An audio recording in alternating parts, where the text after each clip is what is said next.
പരിശുദ്ധ പരമാദിവ്യകാരുണ്യത്തിന് എന്നേരവും ആരാധനയും സ്തുതിയും പുകഴ്ചയും ഉണ്ടായിരിക്കട്ടെ. നമുക്കൊക്കെ നമ്മുടെ ജീവിതത്തിൽ ഒരുപാട് മേഖലകളിൽ വിടുതലിൻ്റെ ആവശ്യം. ഒരുപാട് പേരുണ്ട് പൈശാചികമായിട്ടുള്ള ബന്ധനങ്ങളിൽ കഴിയുന്നവർ, മദ്യപാനത്തിൻ്റെ, മയക്കുമരുന്നിൻ്റെ, പിന്നെ ഈ തെറ്റായ ബന്ധങ്ങളിൽ, അശുദ്ധ ബന്ധങ്ങളിൽ, പ്രത്യേകിച്ച് വ്യഭിചാരത്തിലൊക്കെ കുടുങ്ങിക്കിടക്കുന്ന ഒത്തിരി പേരുണ്ട്. വിടുതൽ ആഗ്രഹിക്കുന്നവരുണ്ട്. നമ്മൾ കാണുന്നത് പോലെയല്ല പല മനുഷ്യരും രഹസ്യ ജീവിതത്തിൽ വല്ലാതെ പാപബന്ധിതമായിട്ട് ജീവിക്കുന്നവരുണ്ട്.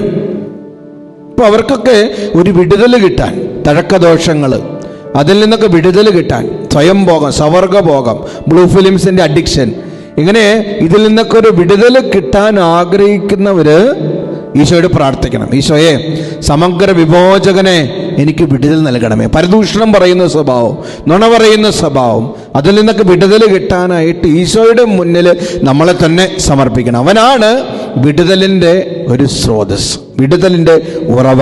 വചനമുണ്ട്, സങ്കീർത്തനം 91:15. അവൻ എന്നെ വിളിച്ചപേക്ഷിക്കുമ്പോൾ ഞാൻ ഉത്തരമരുളും. അവൻ്റെ കഷ്ടതയിൽ ഞാൻ അവനെ മോചിപ്പിക്കുകയും മഹത്വപ്പെടുത്തുകയും ചെയ്യുന്നുണ്ടോ? കഷ്ടതയിൽ ഞാൻ മോചിപ്പിക്കുകയും മഹത്വപ്പെടുത്തുകയും ചെയ്യും.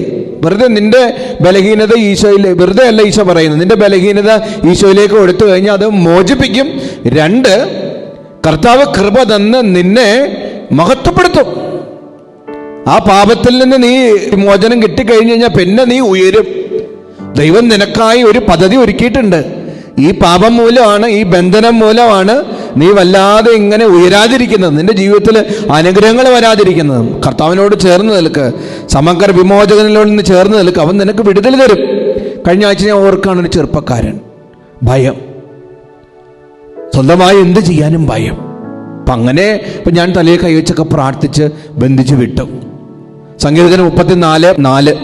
ഞാൻ കർത്താവിനെ തേടി അവിടെ നിന്ന് എനിക്ക് ഉത്തരമരുളി, സർവ്വഭയങ്ങളിൽ നിന്നും അവിടെ നിന്ന് എന്നെ മോചിപ്പിച്ചു. നിനക്കുണ്ടാവുന്ന സർവ്വഭയങ്ങളും, പരീക്ഷ പേടിയുണ്ടാവും, ജീവിതത്തെ അഭിമുഖീകരിക്കാൻ പേടിയുണ്ടാവും, അങ്ങനെ ഏതെങ്കിലും തരത്തിലുള്ള ഭയങ്ങളിലൂടെ, നിരാശകളിലൂടെ, ഡിപ്രഷനിലൂടെയൊക്കെ നീ കടന്നു പോകുന്നുണ്ടെങ്കിൽ വിമോചനം നിനക്ക് കിട്ടും.